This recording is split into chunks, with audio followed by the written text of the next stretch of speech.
I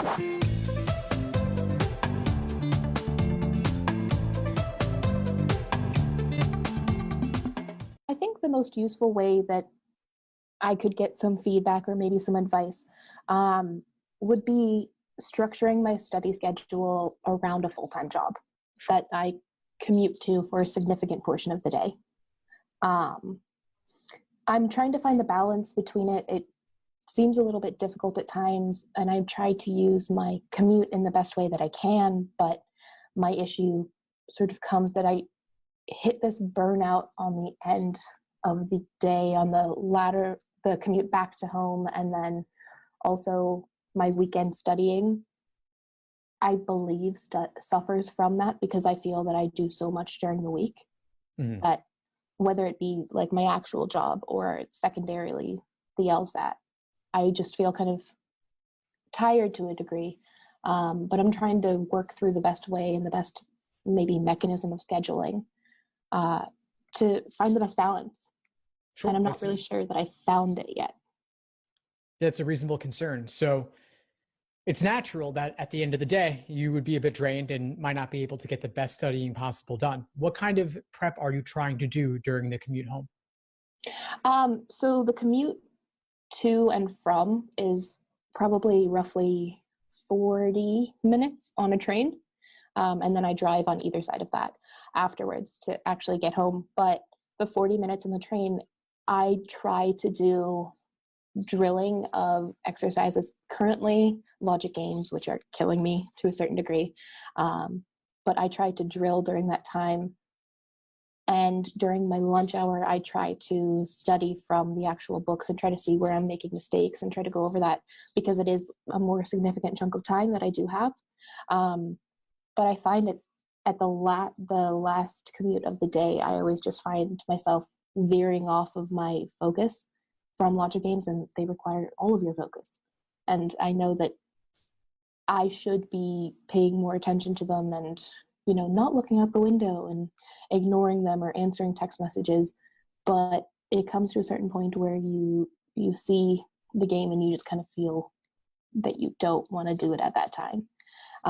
So I'm trying to fight with myself to be a little bit more motivated at the end of the day. That is one of the major struggles. In the morning, I can do it. I can focus. I can do everything that I possibly need to do. But in the evening, it becomes a large task to undertake. Right. So you've got your commute to work, you've got lunchtime, you've got the commute home, then you've got the weekend. It's a lot of time available to you. What if you just didn't try to study on the way home? But then I feel like that's time in which could be better used, if you know what I mean. Well, let me rephrase it. What if we change the type of studying you try to do on your way home? Instead of solving LSAT problems, what else could you do?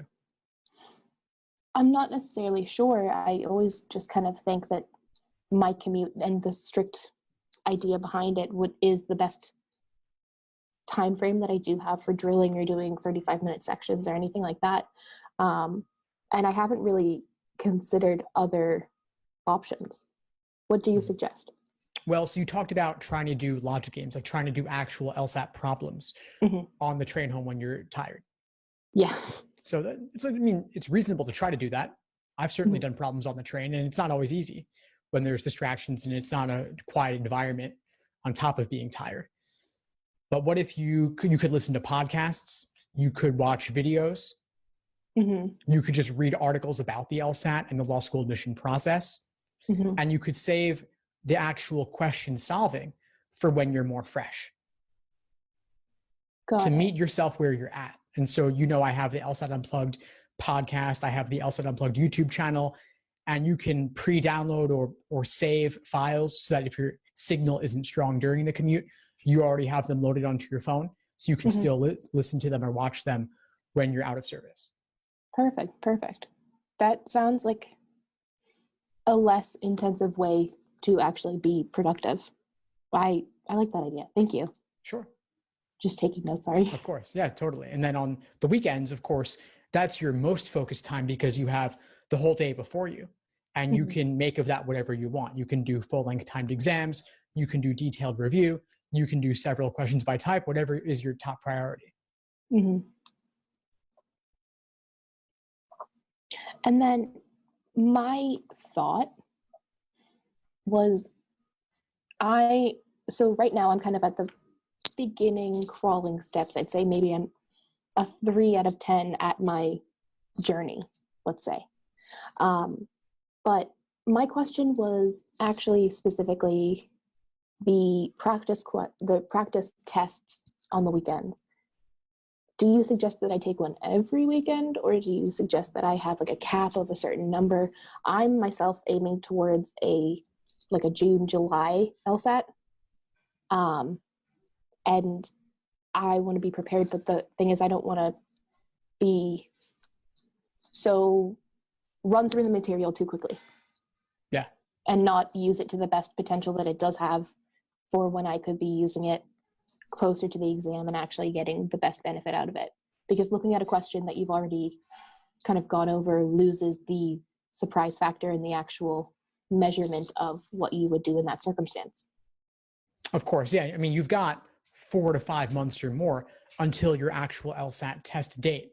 So I certainly don't think you need to do one exam every single weekend. That would be something like potentially 25 exams or more. So I don't think you need to do that. The question is, why are you doing these exams? What are you hoping to get out of them? And have you already built a strong foundation in each section and question type before doing those full-length exams? Gotcha. I would say probably, I don't think that my foundation in logic games is as strong as it should be at this point. I'm having a lot of issues with the in and outs, like the question types, and just really finding where I should be. I understand the whole idea of diagramming and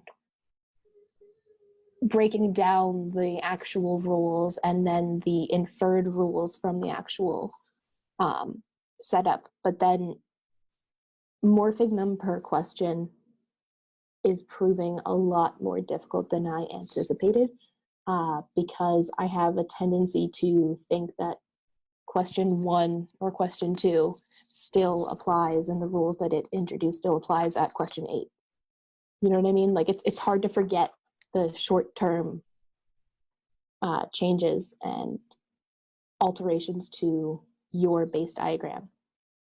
And I that's what I'm the most having trouble with, is separating actually what is set up and what is additional rules and questions. Sure. So I'll speak to this on 2 levels. One is the specific, one is the general. So the general would be, you could do a timed exam every other week and then use the alternating weekends for working on weak areas. That's one way you could go about it. Or you could say, I'm not going to do any full-length timed exams for a month or 2, just focus on basics and then get into the full-length timed exams. As for these in-out grouping logic games specifically, a couple of things you could try. One would be to do several in-out games by type. I have a list in an article on my website called 7 LSAT logic games that repeated. And the first category is these in-out games. So games like The Birds in the Forest, Test 33, Game 2, games like the Photograph game, Test 45, Game 3, Test 58, Game 2, and there are many, many others. And so working on those games by type to really see the commonalities in terms of making long conditional chains, getting used to not going backwards on those arrows and not inferring too much. And then with regard to the issue of forgetting in the middle of the game that those restrictions no longer apply, to me, that's just a fundamental LSAT piece of knowledge to get down, that the general rules hold true constantly, but local limitations for particular questions no longer apply after that question. So if they say, for example, in question number 2, that X is on slot 3, you put X on 3, you see what results, you have a valid hypothetical scenario as a result of that. But going forward, X does not always have to be on 3.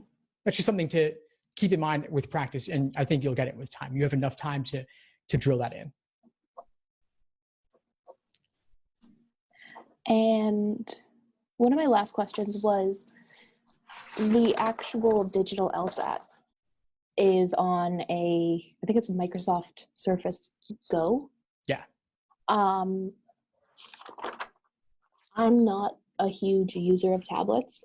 I just never had one growing up, and I just kind of morphed into a laptop at a certain point, which I think a lot of our generation did. I'm interested in the idea of tablets and using it for the study process in order to get myself kind of used to it. But my question would be, do you think that it would be beneficial in which to get something of the similar actual display size that I could, because on the LSAC website they do have the setup for the digital LSAT that you could put on any sort of device and see what it would supposedly look like.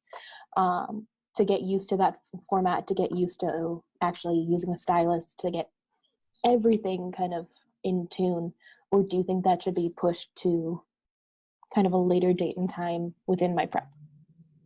It's a good question. I think certainly that at some point in the process, you do want to get a tablet and you do want to practice digital LSATs in that format on the tablet. Mm-hmm. And you can get Microsoft Surface Go, but any tablet is fine. You could use an iPad. You could use an Amazon Fire HD 10-inch tablets are the size that you want. And as for whether now versus later, I don't think you need to get one yet. I'd focus on the substance of the exam before focusing on the format or the delivery mechanism. But I wouldn't wait too long. I think that if you want to start doing digital LSATs in that format on a tablet, 3 months out would not be too early. Alrighty.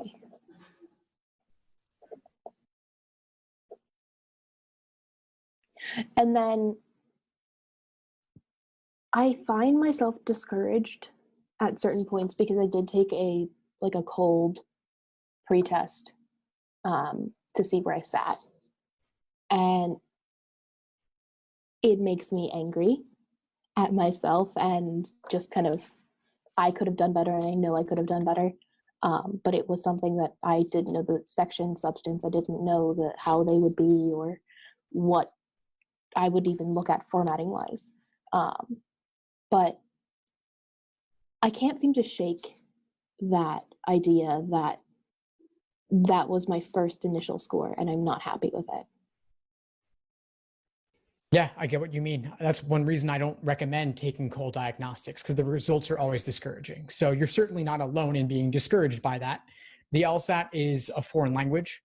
Mm-hmm. And so, of course, the diagnostic is not going to go well because it'll tell you that you simply haven't learned this yet and that there's a lot of work to be done. So just take those results with several grains of salt. Don't place too much stock in them.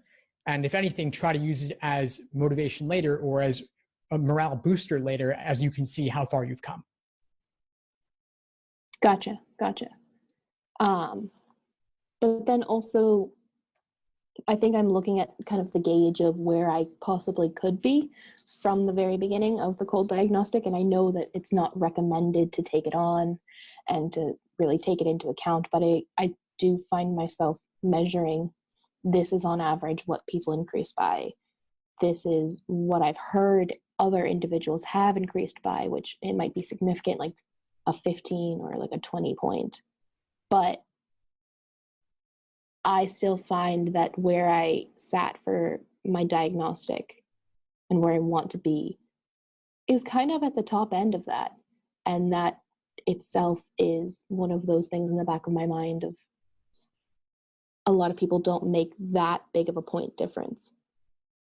Well, there's two different kinds of increases to consider. There's cold diagnostic, no studying at all, to ultimate test A score after tons of studying. Mm-hmm. Those increases are often significant. I personally experienced that myself, going from the low 150s to a 175. I have many, many stories on my website called LSAT Diaries where students wrote guest posts chronicling their experience, and you could see I have them all organized by their initial starting score and ultimate test A score. Mm-hmm. The other kind of retake score change you have is when someone studied, took an official LSAT, then studies a bit more, takes another official LSAT. And those increases are not likely to be as significant because they already studied before doing the first one. So they're Right. not, it's apples and oranges. It's not a proper comparison. Right. Gotcha. And then on the actual admission front, I always find myself thinking about timelines and thinking about when things should need to be in or should be in. And my concern is that if I do sit a June or July, probably July LSAT, that would that throw off my timing in order to apply for 2021 application cycle or the entrance of 2021? Well, you're saying taking it in June or July and applying this cycle? Well, applying into the cycle that's coming, yeah. Not for fall 2020, obviously, but for fall 2021. That's totally fine. I mean, you can apply at the very beginning of the cycle. That's great.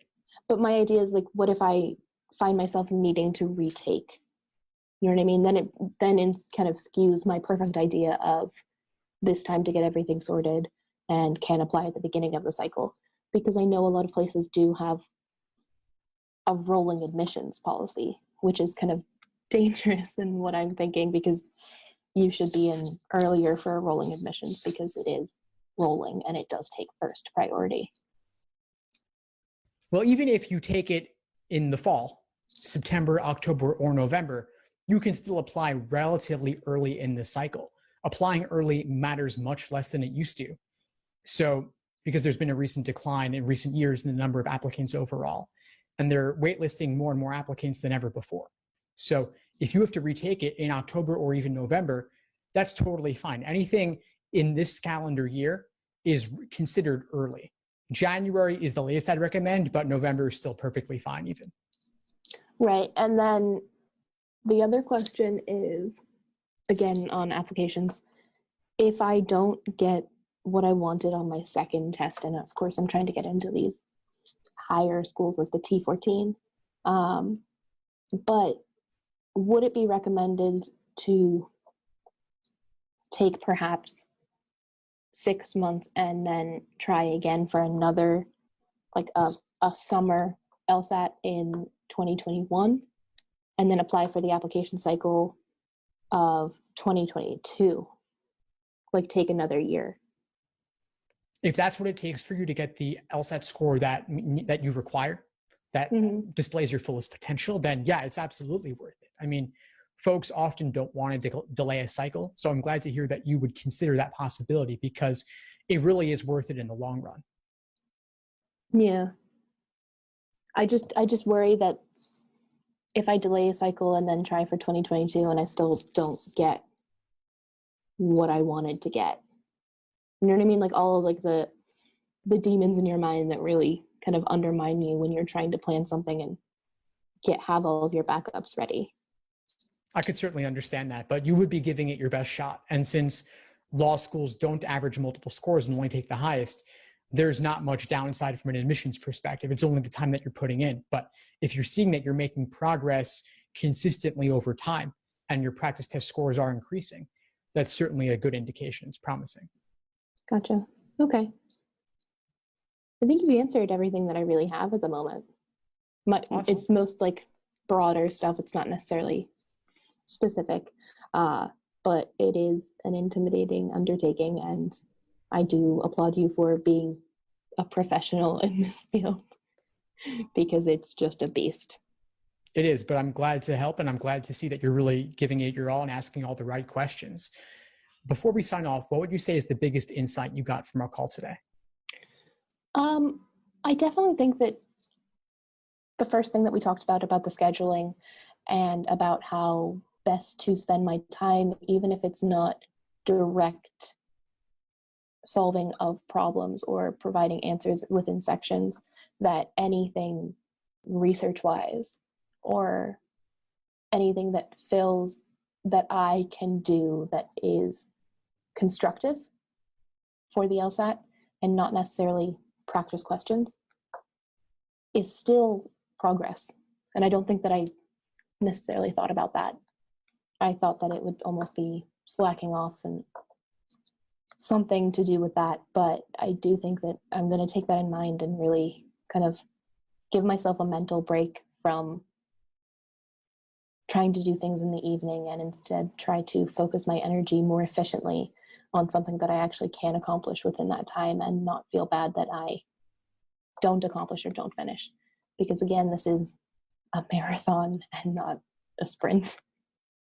Certainly, certainly. Well, please keep in touch and let me know if I can help in any way moving forward. All right, thank you so much. Thanks for tuning into the show. Please subscribe if you haven't done so already to be notified of new episodes as I release them. And feel free to reach out if you need anything at all as you move forward with your prep. I'm happy to help however I can. In the meantime, I'll wish you all the best and take care.